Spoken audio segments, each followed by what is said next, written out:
Assalamualaikum warahmatullahi wabarakatuh. Waalaikumsalam warahmatullahi wabarakatuh.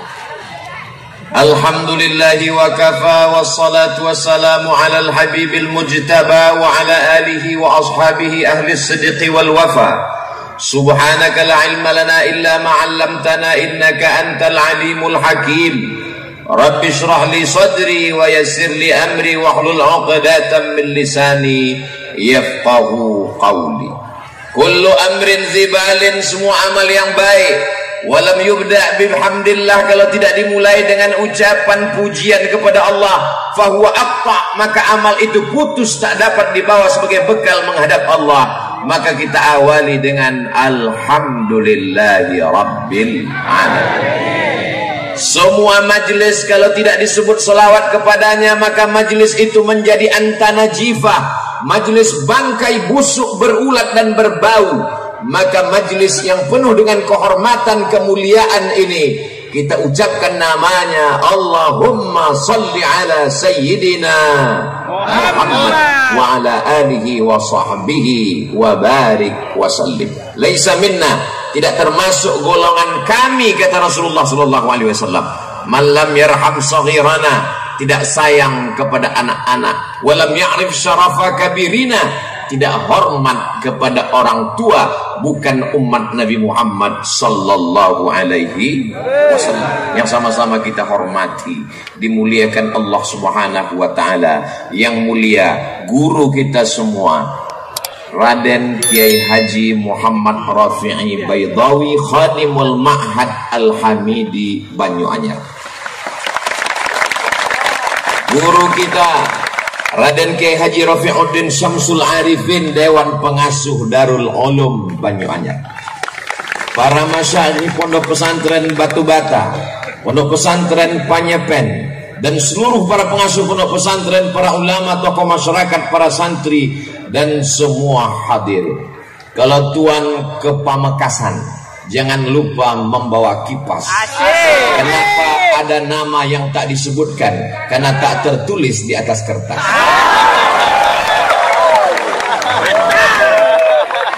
Sahabat saya, guru kita Al-Mukarram Kiai Haji Dr. Ahmad Fauzi Tijani, pimpinan pondok pesantren Al-Amin Prenduan, yang menyertai saya selama beberapa hari ini sampai pulang hari Senin. Tapi yang pulang saya, beliau tidak ikut. Kemudian pula guru kita semua Al-Mukarram Syekh Kiai Ali Karrar hafizahullah. Semua yang tak disebutkan, muslimin muslimat, mukminin mukminat, hadirin hadirat yang belum kawin dan belum sunat, semuanya dimuliakan Allah Subhanahu. Abdul Somad datang ceramah tausiah ke Pondok Pesantren Banyuanyar. Salah. Abdul Somad datang ke Pesantren Banyuanyar ingin mengambil barokah. 227 tahun. Berapa kali ganti KTP? Seumur hidup. Bagaimana kemuliaan mereka? Suatu ketika Imam Ahmad bin Hanbal datang ke Masjid Nabawi, lalu tangannya mengusap mimbar Rasulullah sallallahu alaihi wasallam. Setelah dia usap mimbar Rasulullah, dia letakkan ke mulutnya, dia cium. Summa qabbalahu, dia cium telapak tangannya. Kenapa? Karena beliau ingin mendapatkan atharus salihin, bekas-bekas orang-orang soleh. Di sana ada bekas tapak kaki Rasulullah SAW. Setelah beliau meninggal, datang bekas tapak kaki Sayyidina Abu Bakar Siddiq. Setelah itu datang bekas tapak kaki Sayyidina Umar ibn al-Khattab. Setelah itu datang bekas tapak kaki Sayyidina Utsman ibn Affan. Setelah itu datang bekas tapak kaki Sayyidina Ali bin Abi Thalib. Setelah itu datang bekas tapak kaki Sayyidina Hasan ibni Ali radhiyallahu anhu. Setelah itu datang bekas tapak kaki siapa saja orang-orang soleh. Padahal ketika itu Imam Ahmad bin Hanbal meninggal tahun 241. Hari ini Abdul Somad datang setelah pesantren Banyu Anyar berdiri 275 tahun. Walaupun kita tidak bertemu dengan mereka di dunia, insya Allah kita akan bersama di surga Jannatul Firdaus. Berani sekali Ustaz Somad tausiah di depan para alim ulama. Tadi waktu Ustaz duduk baca apa? Kirim Al-Fatihah. Untuk Maulana Kiai Isbat Al-Fatihah. Untuk Maulana Kiai Abdul Hamid sudah kirim Al-Fatihah.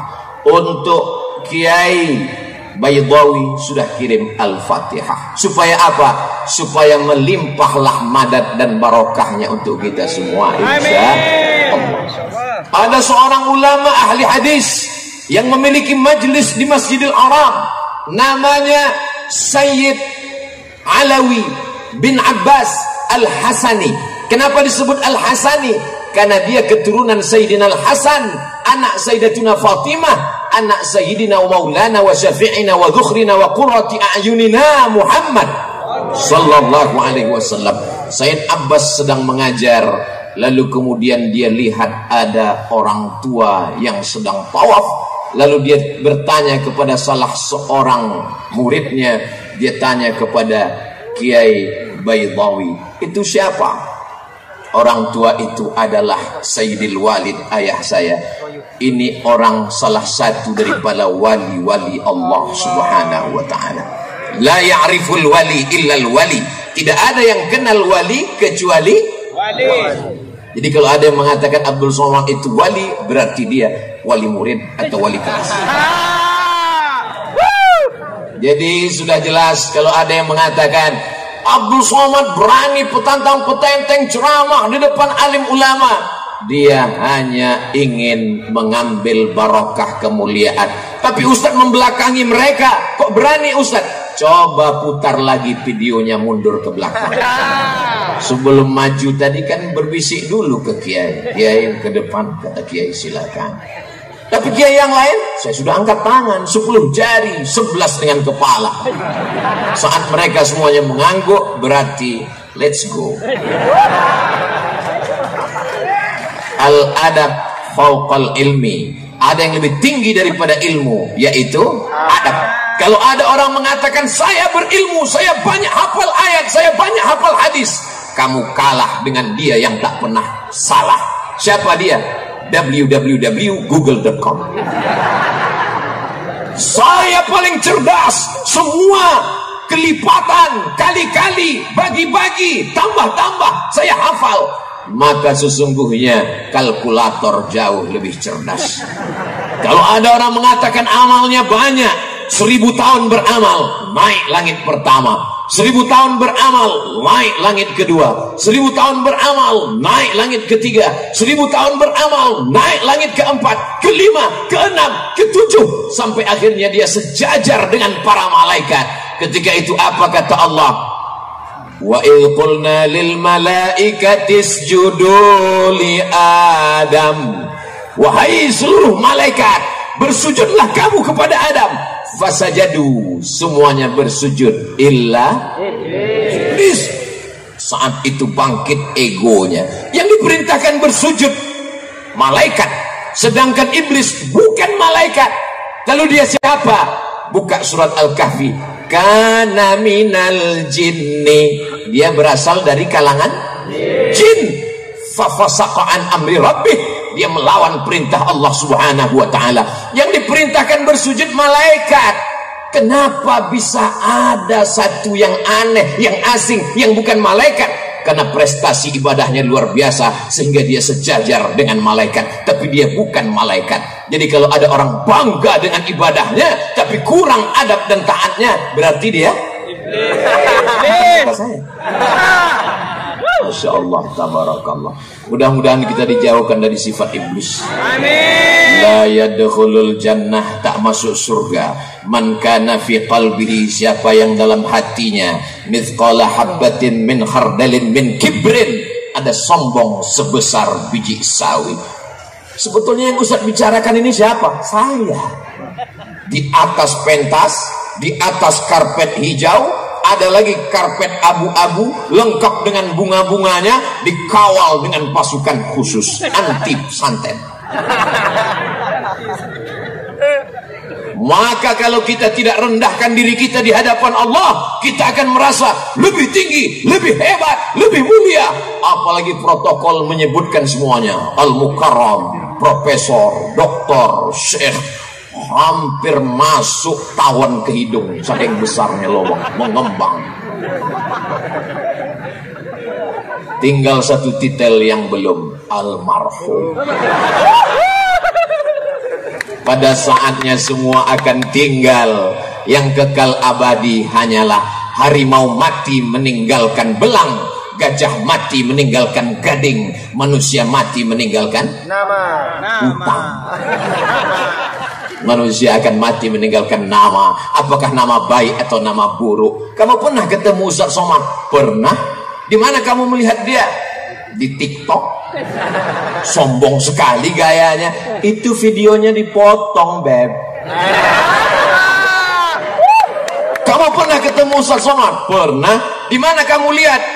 Di Instagram. Tapi cuma 1 menit, ngomongnya kasar. Itu orang nggak punya paket 2 giga.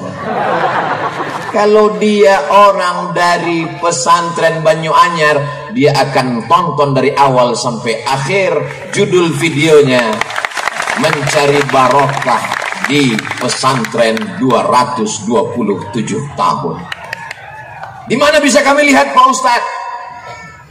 Channel Ustadz Abdul Somad Official. Subscribe, like, share, and comment. Saya paling takut ceramah kalau di hadapan kiai. Ini rasanya sekarang nih seperti peserta dacil, dai cilik menjelang malam Lailatul Qadar. Jadi nanti kalau ada, kenapa Ustaz selama tausiah itu ngelihatnya ke depan, ke kanan, ke kiri, nggak ada ngelihat ke belakang? Tahu bahannya hilang. Tema yang diberikan adalah bagaimana membumikan kitab kuning. Kitab kuning itu apa, Pak Ustadz? Ya kitab yang warnanya kuning. Akhirnya ini anak pergi ke Mesir. Sampai di Mesir pergi ke toko-toko buku di dekat Masjid Al-Azhar, di dekat Masjid Kepala Sayyidina Al-Husain. Sampai di sana dia lihat ternyata kitabnya putih semua. Ternyata dicetak di Darul Fikri Beirut, kertasnya berwarna putih. Makna kitab kuning menurut istilah para alim ulama, guru-guru kita adalah disebut orang Arab dengan kutubut turas, kitab-kitab klasik yang ditulis ratusan bahkan ribuan tahun yang lalu. Saya kebetulan pernah kuliah di Malaysia, Universiti Kebangsaan Malaysia. Lalu kemudian karena kita orang Indonesia wajib mengambil satu mata kuliah, bahasa Melayu. Padahal saya orang Melayu, bukan Melayu yang lari itu. Saya ini dari Sumatera, orang Riau, Melayu. Pokoknya kamu orang Indonesia wajib ngambil mata kuliah bahasa Melayu.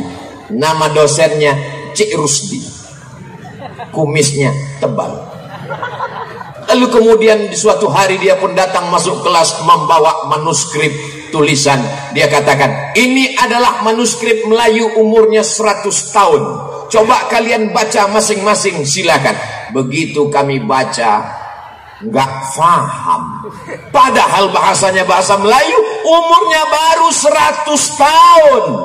Tapi hari ini anak-anak pesantren Banyu-Anyar membaca kitab Sahih Al-Bukhari, ditulis oleh Imam Muhammad bin Ismail bin Ibrahim bin Al-Mughirah bin Bardisbah Al-Bukhari dari Uzbekistan, meninggal pada tahun 256 Hijrah. Umur kitab itu sekarang 1200 tahun. Semua santri faham. Kitab kuning yang mengaku orang Melayu, bahasa Indonesia, tapi ternyata tidak paham. Padahal umur manuskrip baru 100 tahun. Kenapa kita bisa paham Sahih Al-Bukhari? Karena bahasa Arab tidak mengalami perubahan.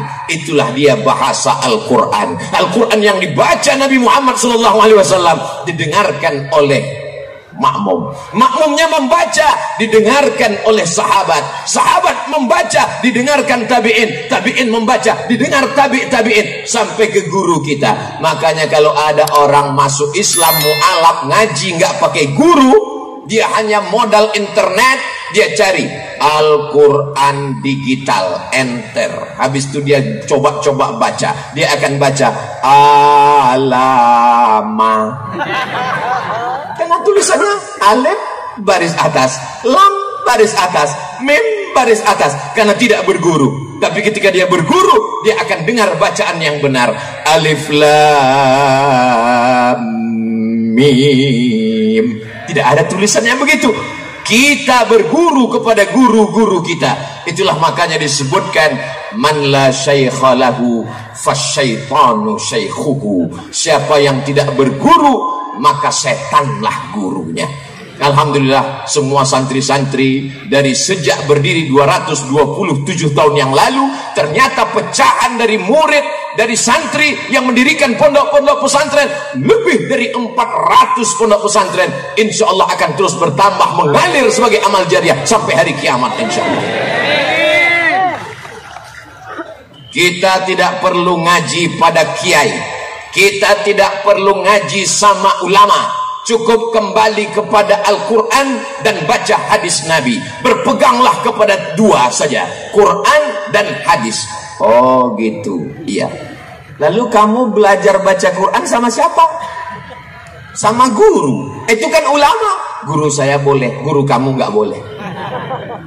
Kebetulan kami di Sumatera, cara belajar baca Qurannya, alif di TA, alif di bawah I, alif depan U, A, I, U.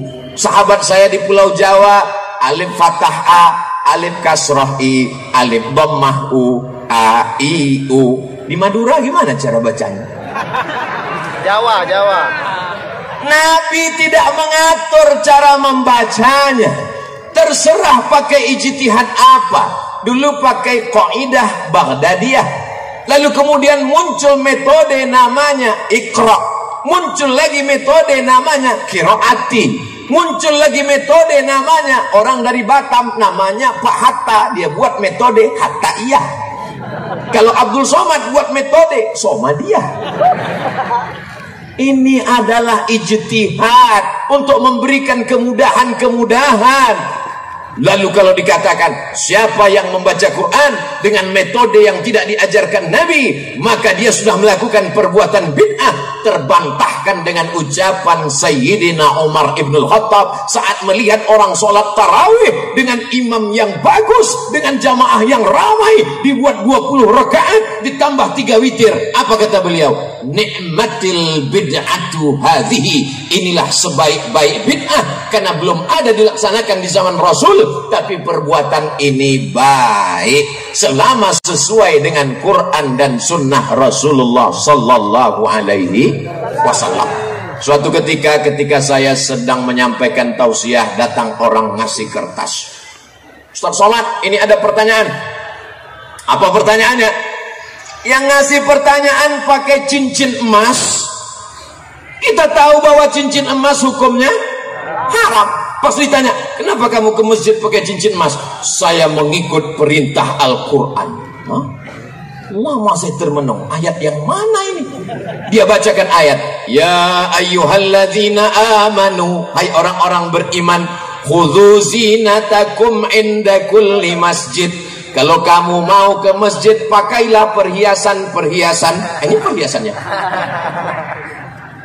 Gara-gara kembali ke Al-Quran tanpa melalui pemahaman ulama. Padahal asbabun nuzul ayat itu adalah ketika mereka dulu zaman jahiliyah melaksanakan tawaf di Masjidil Haram, bunyi kalimatnya oryanon palik, mohon maaf. Oryan, mohon maaf, tidak layak di depan kiai, telanjang, tidak pakai pakaian. Sebagaimana lahir tidak membawa dosa dan pakaian, maka tawaf pun tidak pakai pakaian.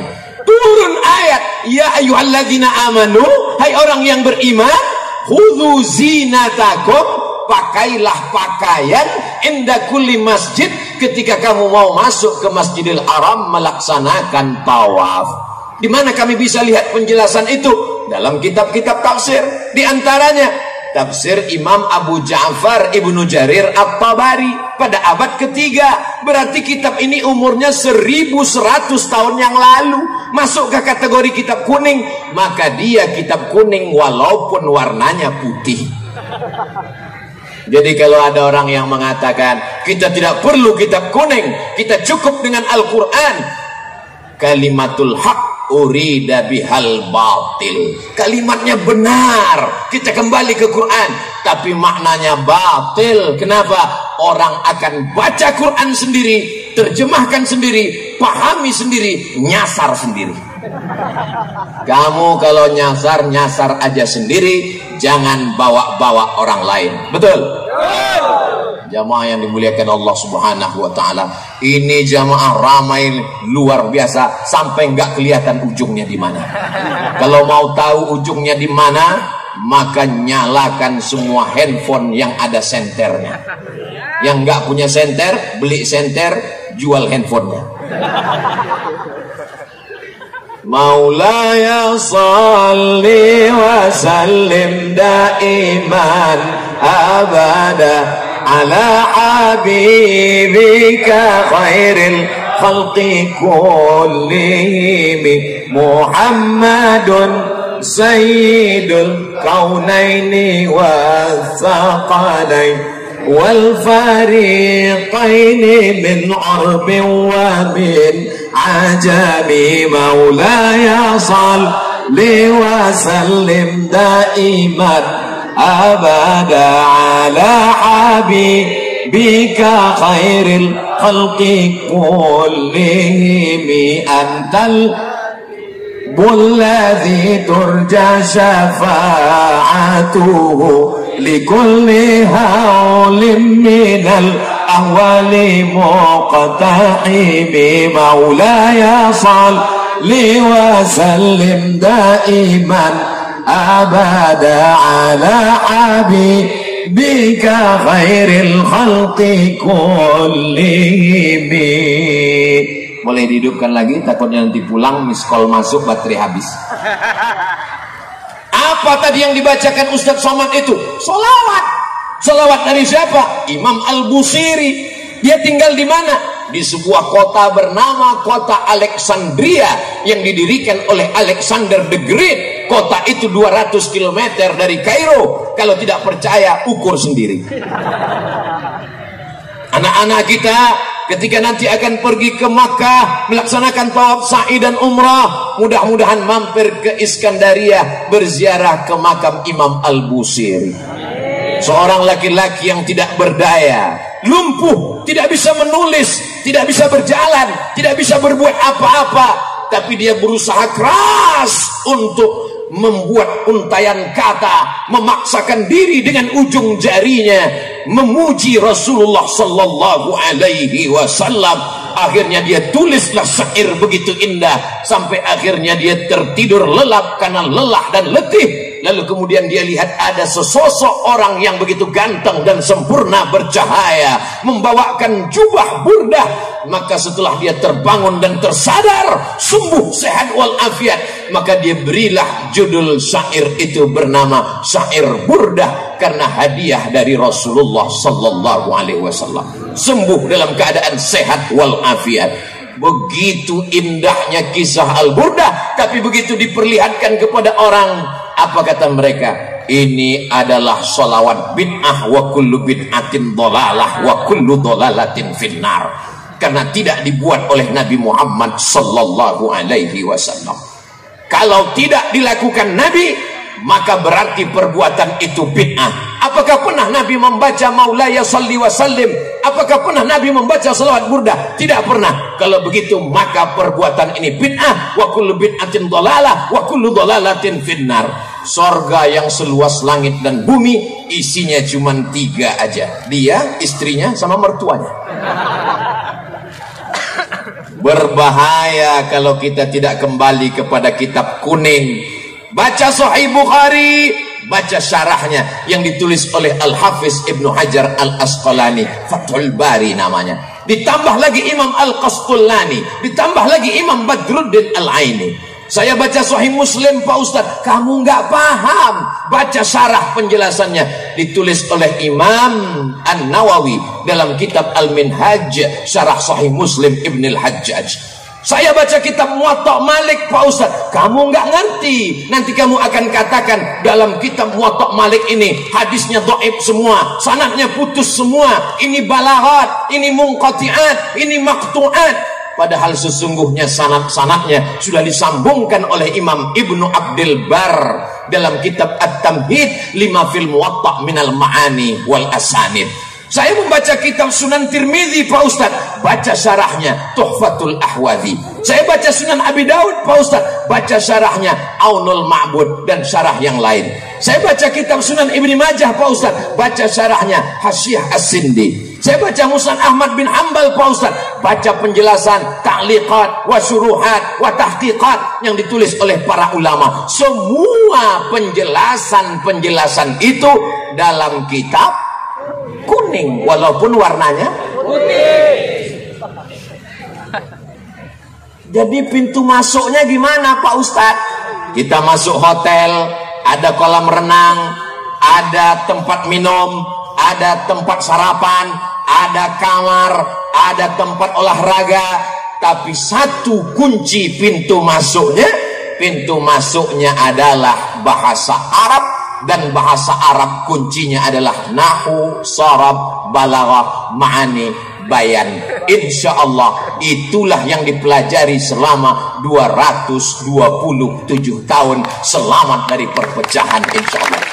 Jadi kalau umat ini mau selamat, tidak ada jalan lain. Selamat dari tabdi', membid'ahkan. Selamat dari tafsik, memfasikkan. Selamat dari takfir, mengkafirkan.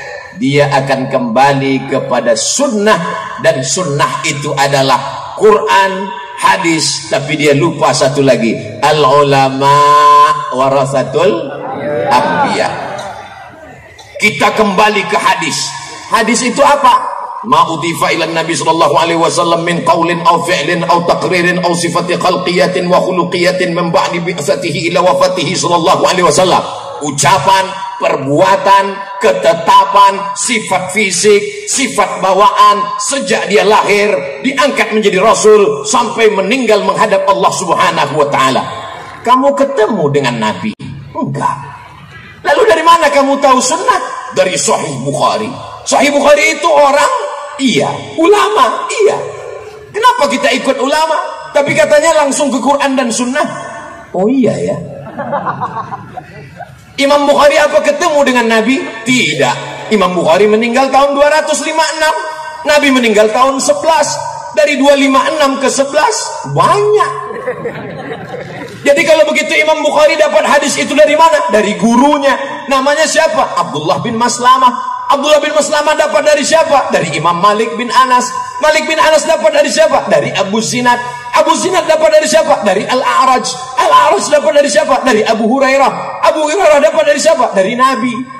Bersambung sanadnya. Kalau putus di atas namanya mu'allaq. Kalau putus di bawah, di atas namanya mursal, hilang sahabat. Kalau hilang sanadnya dari penulis kitab ke atas namanya mu'allaq. Kalau putusnya berurut-urutan namanya mu'dal. Kalau putusnya tidak di atas, tidak di bawah, tidak di tengah, namanya munqati. 2 SKS 16 tatap muka. Potong tatap muka pertama, potong mid semester, potong UAS, ujian akhir semester. Apakah mungkin belajar hadis tafsir dalam 16 tatap muka? Sementara mereka belajar Imam Malik. Apa kata Imam Malik? Aradtu kitabi hadza ala 70 min fuqaha'il Madinah. Aku bacakan kitabku ini kepada 70 ahli fikih kota Madinah. Kulluhum wata'uni fasammaituhu muwatta'a. Semuanya setuju dengan isi kitab Muwatta, maka aku sebut kitab ini Muwatta. Kitab hadis tertua yang dicetak saat ini, meninggal tahun 179 Hijrah. Catatan-catatan penting dari Imam Malik ke guru-gurunya bersambung sampai ke Nabi sallallahu alaihi wasallam. Al-isnad minad din. Sanad adalah bagian dari agama. Fanzuru amman ta'khudhu dinakum. Perhatikan kamu ambil sanad ilmu kamu dari siapa. Orang sekarang kalau ditanya, kamu belajar dari siapa? Dari guru saya. Siapa guru kamu? Syekh YouTube. Nama lengkapnya siapa? Tabayatubu. YouTube. Belajar di YouTube nggak apa-apa kalau gurunya ada. Sebenarnya jamaah yang hadir hari ini, mereka cuma memastikan apakah Abdul Somad itu ada. Tadi di rumah Kiai ketemu dengan beberapa adik-adik, ketemu, ini Abdul Somad yang selalu kulihat di YouTube. Memangnya ada orang di YouTube itu nggak ada di alam nyata? Ada. Anak saya selalu ngelihat dia, saya selalu ngelihat dia. Pas saya datang ke kampungnya dia nggak ada. Siapa itu? Upin Ipin. Memangnya ada di YouTube itu yang suaranya ada, orangnya nggak ada? Ada. Suaranya ada, tapi orangnya nggak ada. Siapa itu? Ya itu kalau kita tanya, Anda sedang berada di Jalan Sudirman, jangan belok kiri, terus aja. Itu suaranya ada, orangnya nggak ada. Itu mesin. Kalau dijamin orangnya ada, kita dengar kajiannya. Kalau nggak paham kita tanya ke guru, kita bisa komplain. Maka ini adalah perbuatan kemajuan teknologi, membuat kita menjadi mudah untuk belajar. Bukankah dulu Al-Quran tidak ditulis di atas kertas? Al-Quran ditulis di pelepah korma, di tulang onta, di batu yang ceper. Masya Allah, langsung kertas datang. Syukran Kiai. Kertas barang mewah dari Tiongkok. Mereka membuat bubur yang terbuat dari bambu. Karena negeri itu disebut dengan negeri tirai bambu. Bambunya habis dimakan oleh panda. Lalu kemudian bambu dibubur. Setelah bubur bambu dijemur, jadilah kertas. Lalu kemudian kita pun sekarang menemukan ada yang disebut dengan pulp and paper. Pulp, bubur kertas. Paper, bubur yang sudah dibuat menjadi kertas. Kertasnya kenapa warnanya kuning? Karena terbuat dari ubi yang murah. Kertas yang mahal, yang punya uang adalah orang Eropa dan Amerika. Ini termasuk kertas yang mahal. Kenapa? Karena lintar, tintanya tidak luntur. Apa yang terjadi ketika kertas tidak ada? Mereka menulis Quran di pelepah korma, di tulang onta. Lalu kemudian kapan Al-Quran baru ditulis di atas kertas? Ketika 70 penghafal Quran meninggal dunia, memerangi seorang nabi palsu bernama Musailamah Al-Kadzab. Nama kampungnya Yamamah, nama orangnya Musailamah, nama kampungnya Yamamah. Karena mikrofonnya kurang jelas, jamaah pulang ke rumah cerita nama nabi palsunya Yamamah, nama kampungnya Musailamah. Yang cerita serius, yang dengar ngangguk. Lalu kemudian apa yang terjadi? Ketika itu Sayyidina Umar ibn al-Khattab mengatakan, wahai khalifata Rasulillah, ini 70 penghafal Quran sudah meninggal dunia. Aku khawatir kalau penghafal Quran ini meninggal, Quran akan hilang. Kalau begitu kita mesti membukukan Al-Quran. Apa kata Abu Bakar Siddiq? Aku takut membukukan Al-Quran karena Nabi tidak pernah melakukannya, Nabi tidak pernah memerintahkannya. Sampai Allah melembutkan hati Abu Bakar Siddiq, akhirnya dia setuju karena khawatir Quran akan hilang. Maka disusunlah tim penulisan Al-Quran yang diketuai oleh Sayyidina Zaid bin Thabit sebagai sekretaris, Ubay bin Ka'ab salah seorang imam pada masa sholat tarawih yang dibuat oleh Umar ibn al-Khattab. Anak-anak muda yang gagah perkasa. Siapa Zaid bin Thabit? Zaid bin Thabit adalah penterjemah Rasulullah yang berkata, ta'allamtuha wa hadaqtuha. Saya mempelajari bahasa Yahudi selama nisfa syahrin, setengah bulan.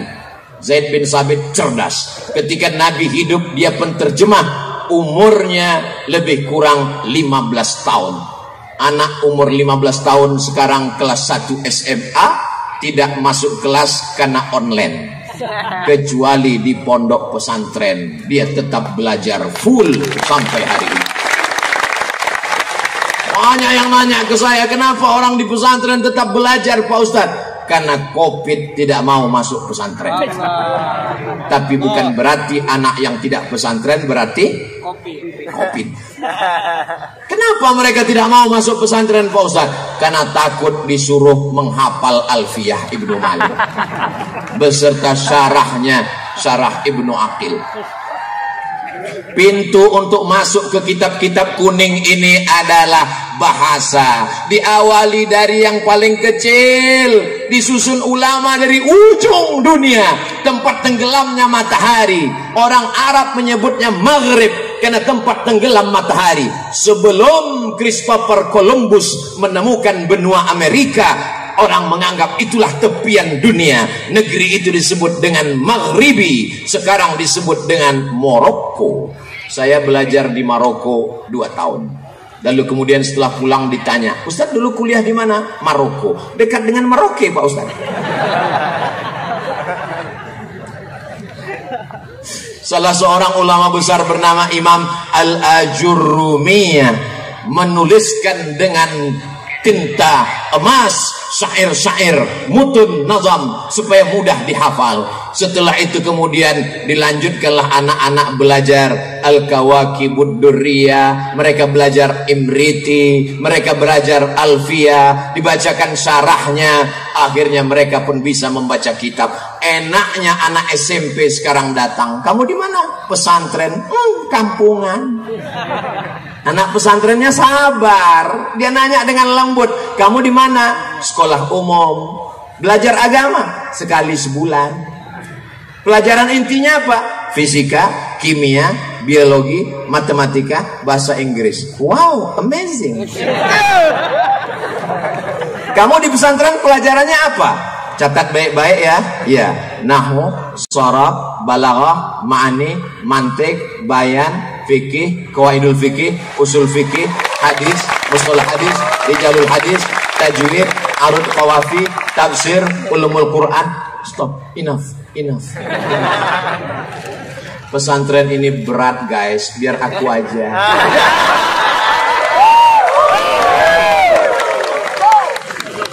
Banyak orang salah sangka, anaknya nggak lulus SMP negeri, nggak lulus SMP plus, nggak lulus SMP swasta karena mahal. Ya udahlah, masuk pesantren aja. Belum masuk pesantren aja udah error. Ditambah pelajarannya begitu banyak, hang. Cari anakmu yang paling jenius, cari anakmu yang paling pintar, cari anakmu yang paling tajam otaknya, masukkan dia ke pesantren, taman pesantren, dia akan menjadi Imam Al-Bukhari, dia akan menjadi Imam Asy-Syafi'i, dia akan menjadi Imam Al-Asy'ari, dia akan menjadi Imam As-Suyuti. Apa kata Imam Jalaluddin Abdurrahman As-Suyuti? Hafiztu mi'atai alf hadis, aku hafal 200.000 hadis. Law wajadtu aktsara min dzalika la hafiztuha, kalau aku dapat lebih dari itu aku akan hafal juga. Ini banyak orang sekarang begitu enaknya ngomong, Imam Syafi'i manusia, saya manusia. Imam Syafi'i makan, saya makan. Imam Syafi'i nikah, saya lebih banyak. Imam Syafi'i itu tidur, saya juga tidur. Kalau Imam Syafi'i boleh baca Quran mengeluarkan hukum, saya juga bisa baca Quran dan mengeluarkan hukum. Orang yang begini jangan dimarahi, cuman tanya aja lembut-lembut sambil berbisik. Udah ngopi belum?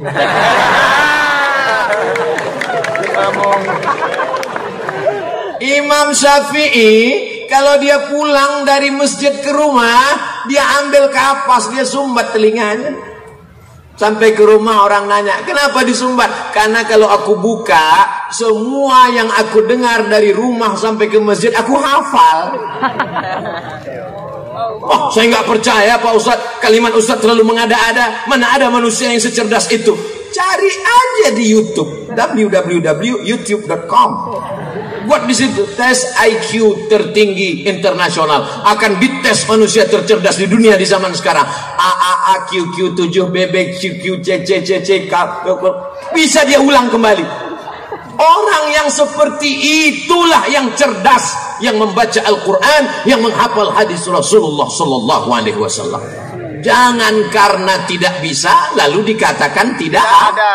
Tidak ada. Tapi bukan berarti karena anak kita tidak secerdas itu lalu besok rame-rame narik anaknya dari pesantren. Anak-anakku yang sudah berada di pesantren, belajar kitab kuning, banggalah menjadi anak pesantren. Bangga apa tidak bangga? Bangga. Mengalir pahalanya sampai hari kiamat anakku. Tapi saya mau jadi polisi, Pak Ustadz. Emang saya nanti kalau pesantren punya ijazah? Loh, anak pesantren baca kitab, tapi mereka juga punya ijazah formal. Tapi setelah selesai sanawiyah 3 tahun, aliyah 3 tahun, mereka nggak pulang kampung. Pas ditanya, nggak pulang? Enggak. Kenapa? Kitabnya belum khatam. Lebih sayang kitab daripada ijazah formal. Ijazah formal bisa didapatkan dengan paket A, paket B, paket C. Tapi baca kitab, dia mesti dibaca berulang-ulang, didengarkan, ngantuk dikit, salah baca. Kitabnya bagus. Tapi karena bahasa Arab ini begitu banyak, tulisannya mirip, cara bacanya beda. Al-Jannah, Al-Habbah, Al-Junnah, Al-Jinnah, itu tulisannya sama semua. Makanya jangan baca kitab yang sudah digigit rayap. Nyari obat dari kitab, lalu tulis. Sebetulnya kitab itu tulisannya Habbatun Sauda, tapi karena digigit rayap tulisannya Hayatun Sauda. Ular hitam dia tangkap, memang nggak sakit, mati langsung. Kalau ada dokter-dokter spesialis, ujian akhirnya sebelum buka praktek, dia mesti bisa bahasa Latin. Kenapa? Karena buku-buku kedokteran diambil dari bahasa Latin, dari bahasa Yunani, lalu diterjemahkan ke dalam bahasa Arab. Saya melihat 2 jilid di perpustakaan Darul Hadis Maroko, ditulis oleh Ibnu Sina. Tapi karena orang bule, orang barat susah baca Ibnu Sina, mereka baca Avicenna. Lalu kemudian apa yang terjadi? Setelah itu mereka terjemahkan. Judul bukunya Al-Qanun Fit-Tib, Al-Qanun, undang-undang Fit-Tib kedokteran, diterjemahkan ke dalam bahasa Inggris, The Canon of Medicine. Jadi anak-anak kita amat sangat bisa. Pak Ustadz, kami nggak bisa bahasa Inggris. Bahasa Inggris perubahannya cuma berapa? Go, going, gone, when. Cuma 4. Tapi zahaba, zahabu, zahabat, zahabata, zahabna, zahabta, zahabtuma, zahabtum, zahabti, zahabtuma, zahabtina, zahabtina. Itu baru fi'il madhi, belum fi'il mudhari'nya, belum lagi amarnya, belum lagi nahinya, belum lagi masdarnya, belum lagi isim fa'ilnya, belum lagi isim maf'ulnya. Jadi kalau ada orang mengeluh bahasa Inggris ini berat ya, karena kamu belum bahasa Arab, guys. Sekarang orang kalau belajar bahasa Arab dia katakan, oh bahasa Arab ketinggalan zaman. Apa tuh bahasa Arab? Bahasa Inggris hebat. Sekarang dipakai dunia global internasional. Kenapa dunia internasional pakai bahasa Inggris? Bukan karena bahasa Inggris hebat, karena negara di dunia paling banyak dijajah oleh Inggris. Mudah-mudahan ceramah ini nggak diterjemahkan ke bahasa Inggris. Kalau diterjemahkan sampai ke kedutaan Inggris, nggak masuk saya ke Inggris.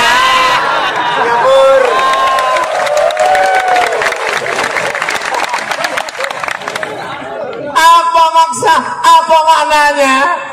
Maka bahasa Arab itu disebut dengan lughatul dhad. Kenapa bahasa dhad? Karena tidak ada huruf dhad. Dalam bahasa Inggris ada huruf shin. Ada? Masa ada huruf shin dalam bahasa Inggris? Ada. Mana? Workshop, shopping center, sheriff. Ada dalam bahasa Inggris huruf sa. Ada. Health. How about your health? WHO itu singkatan dari World Health Organization. Tapi huruf bad, huruf ain, tidak ada dalam bahasa Inggris huruf ain. I love you. Tidak ada dalam bahasa Inggris qalqalah. Tidak ada. Makanya kamus bahasa Arab, kamus bahasa Indonesia lengkap Purwadarminta 1 jengkal. Tapi kamus Ibnu Manzur Lisanul Arab, kamus bahasa Arab, dulu ketika di pondok baru pakai kamus Munjid fil lughati wal alam, bangganya luar biasa. Dibawa ke masjid, sampai di masjid rupanya untuk bantal. Begitu melihat perpustakaan besar, Tajul Arus, Al-Muhit, Lisanul Arab, Al-Qamus, ternyata kamus-kamus ini luar biasa. Untuk onta saja berapa? An-Naqah, Al-Ibil, begitu banyak kata-katanya. Al-Jamal, mohon maaf Pak Jamal ya. Tapi nama suami saya Jamal, itu pakai alif. Al-Jamal. Dalam bahasa Inggris mau panjang mau pendek nggak ada beda. What are you doing? Nggak ada beda. Tapi dalam bahasa Arab berbeda panjangnya, berbeda intonasinya, berbeda maknanya. Suatu ketika saya pulang dari airport naik taksi. Lalu kemudian kawan saya nanya ke supir taksi, ya sawa, enta arif tarik? Lah, ana la arif. Gara-gara alifnya dia pasang tarik, padahal yang betul mestinya dia tanya, enta arif tarik? Kamu tahu jalan nggak? Gara-gara alifnya dia pasang di tengah, akhirnya supir bilang, enta arif tarik? Lah, ana mus arif tarik. Tarik nama orang. Beda panjang pendek. Aina tadhhabu ya akhi? Ilal matar. Matar hujan. Mestinya pakai alif. Ilal matar. Tapi tidak selamanya juga mesti ketat seperti baca tajwid. Kalau tanwin ketemu dengan waw, mesti idgham, dimasukkan ke dalam. Wahnya dia baca. Begitu kita datang ke rumah dia, ahlau wasahlan. Itu hanya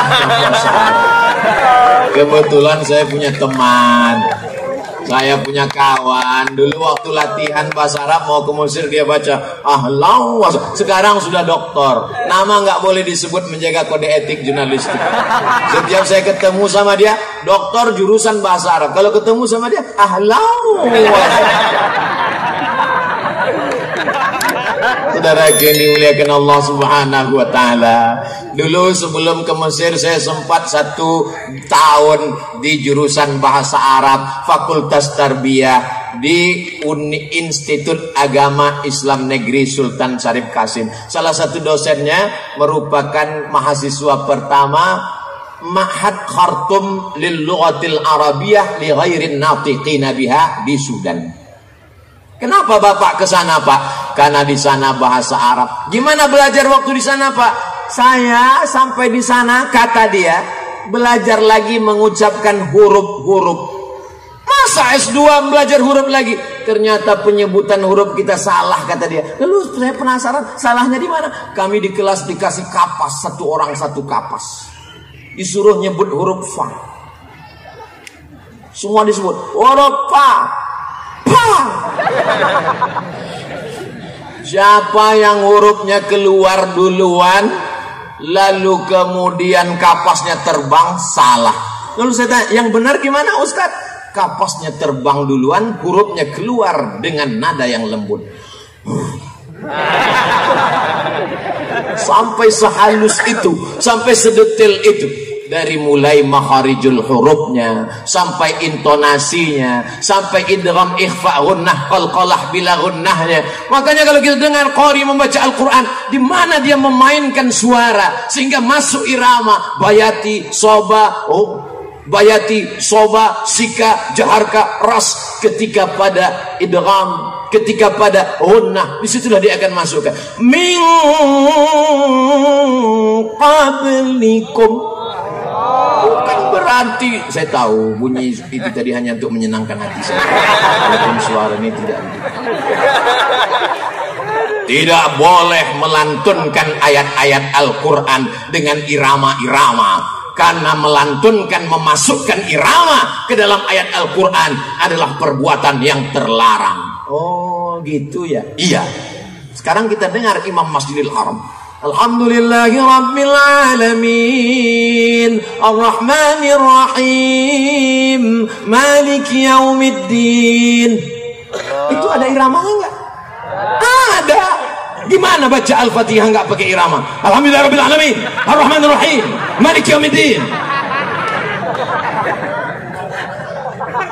Siapa bilang enggak ada iramanya? Azan enggak boleh panjang-panjang.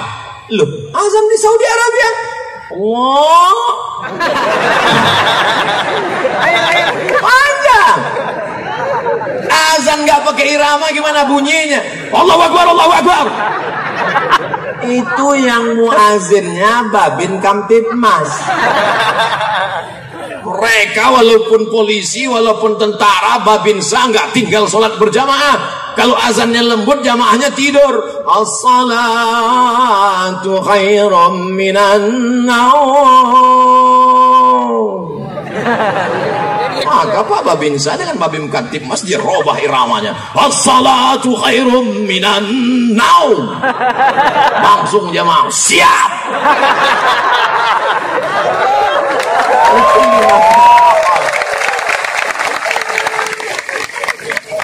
Anak pesantren dengan ijazahnya dia bisa jadi dokter spesialis. Apalagi kalau dia hafal Quran dia bisa dapat beasiswa. Sekarang ada namanya Bintara Santri Angkatan Darat, dia bisa jadi jenderal. Bintang 7 jangan sakit kepala, cukup bintang 4 saja.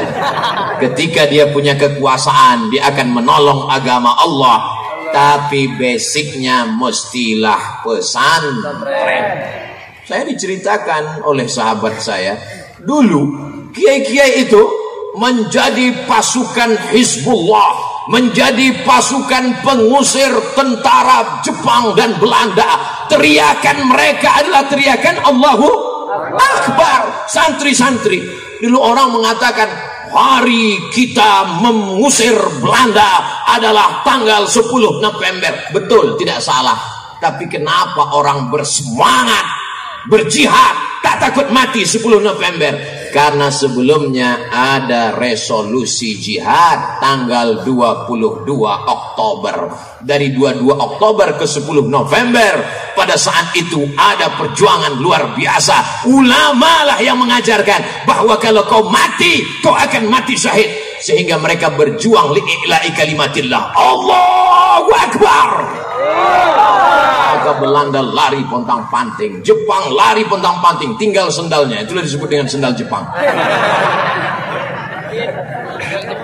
Dan pesantren Banyuanyar, betul, menjadi bukti sejarah. Salah satu rudal Belanda mendarat kemari dan mukjizat karomah. Kalau mukjizat untuk Nabi, karomah untuk wali Allah, tidak meledak.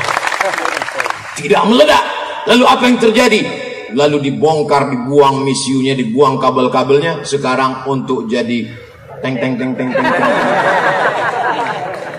Jamaah yang dimuliakan Allah Subhanahu wa taala. Karamah yang diberikan Allah kepada para wali-wali Allah untuk apa? Menunjukkan bahwa dia ada. La yazalu 'abdi yataqarrabu ilayya bin nawafil. Kalau hambaku itu mendekatkan diri kepadaku dengan ibadah sunnah, hatta uhibbah, hadis sahih Muslim, sampai aku cinta kepadanya. Fa idza ahbabtuhu, kalau aku sudah cinta kepadanya, fa akunu ainahu yubsiru biha, aku akan menjadi matanya, dengan matanya dia akan memandang. Bukan berarti dia menyatu dengan Allah, tapi kemudian pandangannya adalah pandangan Allah Subhanahu wa taala. Tidak ada yang sulit bagi Allah. Innama amruhu idza arada syai'an ay yaqula lahu kun.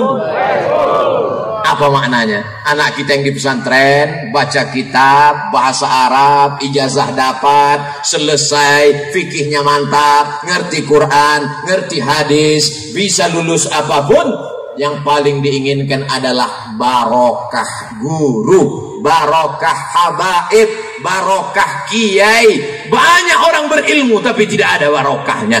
Rezeki juga begitu, duitnya banyak tapi nggak ada barokahnya. Duit apa namanya? Duit hantu dimakan setan.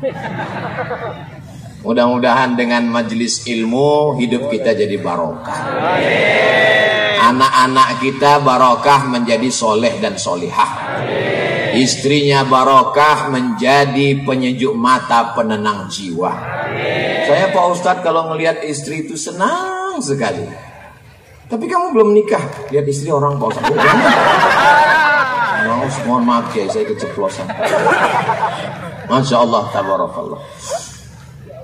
Allahumma salli ala sayyidina Muhammad wa ashghili zalimin bizalimin wa akhrijna min bainihim salimin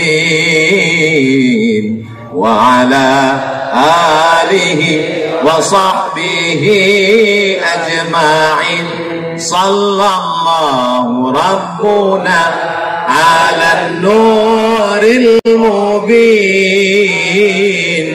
Ahmad al-Mustafa sayyidil mursalin wa ala alihi wa sahbihi ajma'in wa ala alihi wa sahbihi ajma'in.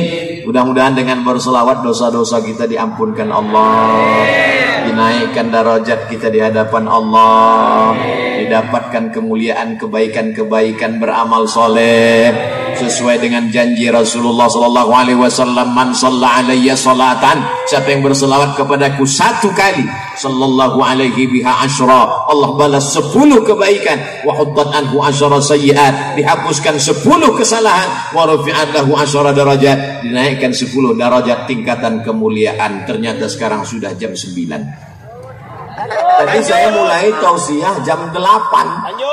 Begitu saya cerita, nyampaikan ini, ngomong, lihat jam, udah jam 9. Ternyata ngomong di depan orang yang hatinya khusyuk itu nggak terasa 1 jam.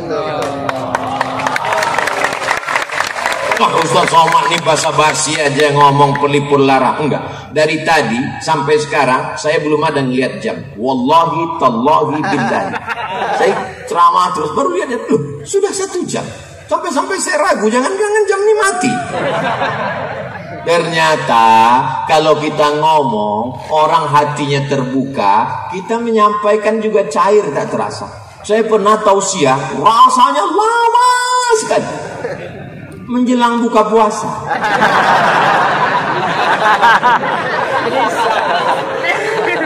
Tapi memang tadi bacaan Fatihahnya banyak sekali.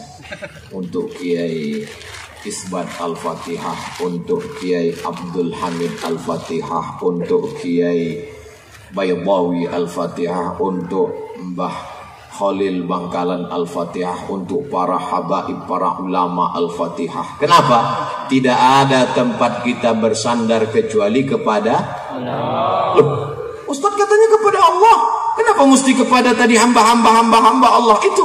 Oke. Suatu ketika Khalid bin Walid kehilangan pecinya. Peci saya mana? Peci saya mana? Peci saya mana? Lalu kemudian sahabat mengatakan, peci kan banyak jual di pasar. Kenapa sibuk nyari peci? Bukan pecinya. Di dalam peci itu ada rambut Rasulullah sallallahu alaihi wasallam.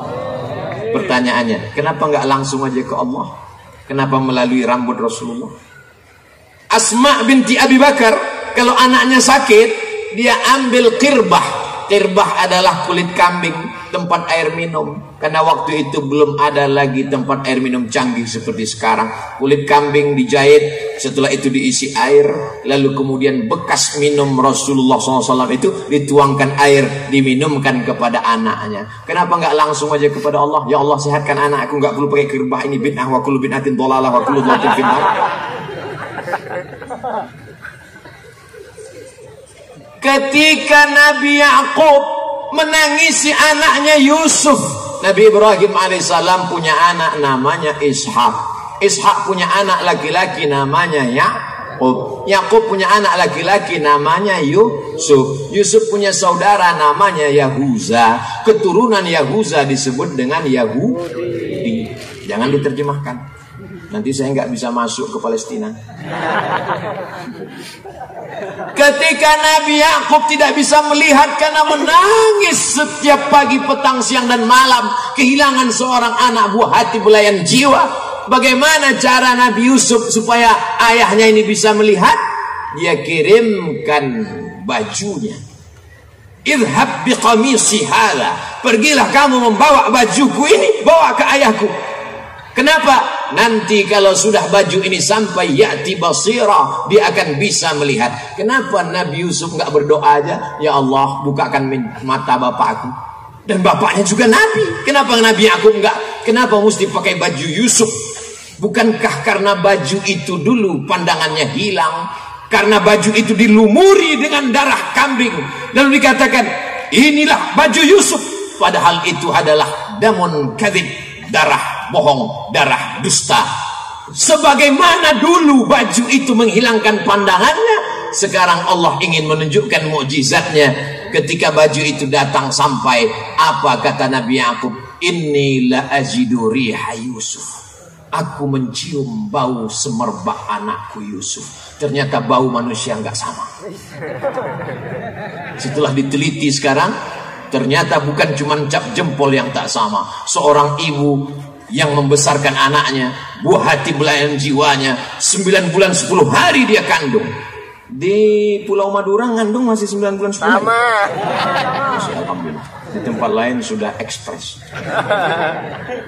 Dia susukan 2 tahun lamanya, dia tahu bau anaknya, dia dapat mencium. Inilah ajidu riha Yusuf. Ketika baju Yusuf datang dia cium, lalu kemudian terbuka matanya. Kenapa tidak langsung berdoa kepada Allah? Melalui wasilah orang-orang soleh. Jadi kalau ada orang mengambil barokah dari para alim ulama, dari para habaib, dari zuriat Rasulullah, dari orang-orang yang dianggap wali Allah, yang dinyatakan wali masyhur, menyatakan ini wali Allah, dan dia mastur, dia tidak pernah mengakui dirinya, tapi orang lain mengatakannya, maka saya termasuk orang yang selalu suka mengambil barokah-barokah. Mudah-mudahan barokah ini melimpah kepada kita semua. Di mana kita bisa dapatkan itu? Di dalam kitab kuning. Idza matal insan, kalau manusia mati, begitu dalam Sahih Muslim. Tapi ada juga yang meriwayatkannya idza mata ibnu Adam. Enggak apa-apa, karena memang kita semuanya adalah anak Adam. Yang tidak keturunan Adam berarti keturunan monyet. Menurut Charles Darwin. Idza matal insan, kalau manusia mati, inqata'a, putus. Lalu setelah orang meninggal ada keluarganya ngaji. Bismillahirrahmanirrahim. Yasin wal Qur'anil Hakim. Kalau baca Yasin begitu slow, pelan. Karena banyak juga orang sekarang baca Yasin cepat sekali, 120 km per detik. Turjaun. Datang orang membacakan hadis, idza matal insan, idza mata ibnu Adam, inqata'a amaluhu. Jangan bacakan lagi karena sudah putus. Yang putus itu apa? Yang putus itu adalah orang yang meninggal putus amal taklifi. Orang meninggal nggak wajib sholat, orang meninggal nggak wajib puasa, orang meninggal nggak wajib bayar zakat. Maka kalau ada orang nggak mau sholat, nggak zakat, nggak puasa, maka dia mesti mati. Apakah orang yang sudah meninggal itu tidak beramal? Kita lihat penjelasan ulama ketika Nabi Muhammad SAW Isra Mi'raj. Subhanalladzi asra bi'abdihi laylan minal masjidil haram ilal masjidil aqsa. Dalam perjalanan Nabi Muhammad SAW melihat Jibril. Iya, itu apa yang terang di bawah? Itu kuburnya Nabi Musa. Nabi Musa lagi ngapain? Sholat di kuburnya. Pertanyaannya, Nabi Musa udah meninggal atau masih hidup? Sudah meninggal. Tapi katanya orang meninggal nggak beramal. Inqata'a amaluhu. Itu yang sholat itu siapa? Oh, kalau begitu hadisnya dhaif. Enak aja, mentang-mentang gak sesuai lalu hadisnya didhaifkan. Lalu Nabi pun sampai ke Masjidil Aqsa, ditambatkannya burak. Setelah itu dia sholat, dan di belakangnya ada Nabi Ibrahim. Nabi Ibrahim jadi makmum. Di belakangnya ada Nabi Musa. Nabi Musa jadi makmum. Di belakangnya ada Nabi Nuh. Nabi Nuh jadi makmum. Pertanyaannya, nabi-nabi itu masih hidup apa udah meninggal? Sudah meninggal, kok sholat? Tapi katanya orang sudah meninggal putus.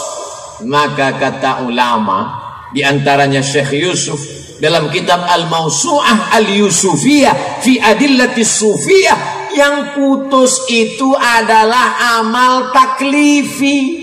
Dia tidak lagi sholat wajib, dia tidak lagi zakat wajib, dia tidak lagi zikir baca Quran wajib, tapi bahwa mereka beramal. Maka sesungguhnya wali-wali Allah, orang mati syahid, para nabi, mereka tetap beramal. Kalau mereka tidak beramal, tidak mungkin mereka menjawab salam kita saat lewat di makam. Assalamualaikum ya ahlad diyar minal mu'minin wa inna insyaallah bikum lahiqun yarhamullahu mustaqdimina wal mustaakhirin nas'alullah lana wa lakumul afiyah. Kalau hafal panjang, kalau nggak hafal gerak-gerakkan aja mulut. Mereka pun akan menjawab waalaikumsalam warahmatullahi wabarakatuh, tapi kita tidak mendengar jawabannya. Itu menunjukkan bahwa mereka sesungguhnya tidak mati, tidak berhenti. Maka apa kata Allah? Wala taqulu liman yuqtalu fi sabilillahi amwat bal ahya walakin la tash'urun. Masya Allah, tabarakallah. Jadi kalau mau menyelesaikan masalah khilafiyah di tengah masyarakat, solusinya adalah kembalikan kepada kitab kuning. Kalaupun dia ikhtilaf, dia akan berlapang dada menerima perbedaan, karena debatnya bukan debat kusir, tapi punya referensi. Dia akan saling menghormati, seperti perdebatan antara Imam Malik bin Anas dan Imam Abu Hanifah. Imam Malik bin Anas ahli hadis, meninggal tahun 179 Hijrah. Tapi ada di sana madrasah ahlul ra'i, namanya Imam Abu Hanifah, namanya Imam Hanafi, meninggal di Kufah pada tahun 150 Hijrah. Berdebat antara ahlul ra'i dengan ahlul hadis. Setelah berdebat, datang Imam Laith bin Sa'ad dari Mesir menjumpai Imam Malik. Malik, ya, bagaimana kamu melihat Hanafi tadi? Kata Imam Malik, belum pernah aku melihat orang yang hujahnya sehebat Abu Hanifah. Setelah itu Imam Laith datang menemui Imam Hanafi. Hai Abu Hanifah, bagaimana kau dapati Malik tadi? Apa kata Imam Hanafi? Aku belum pernah melihat orang yang hafalan hadisnya sehebat Malik bin Anas. Mereka saling membesarkan, bukan menjatuhkan. Mereka saling mengagumi. Itulah ikhtilaf salaf. Itulah ikhtilaf orang berilmu. Betul kata Imam Muhammad bin Idris Asy-Syafi'i, ma jadaltu aliman illa ghalabtuhu wa ma jadaltu jahilan illa ghalabani. Kalau aku berdebat dengan orang alim berilmu, aku menang. Tapi kalau aku berdebat dengan orang dungu, aku selalu kalah. Kenapa? Karena mereka berdebat bukan dengan ilmu, tapi berdebatnya dengan urat leher. Kalau cerita urat leher, siapa yang paling kuat teriak, dialah yang menang. Adik-adik yang sudah di pesantren, jangan merasa dibuang orang tua. Kalian adalah orang yang beruntung karena sudah diberikan kesempatan menuntut ilmu. Lanjutkan sampai khatam kitab-kitab. Banyak sekarang anak-anak kalau dimasukkan ke pesantren merasa anak yang sudah dibuang. Sore-sore menjelang azan maghrib bersandar di bawah pohon kelapa. Jangan-jangan aku anak adopsi. Allah Maha Penyayang, jatuh pohon kelapa, langsung sehat.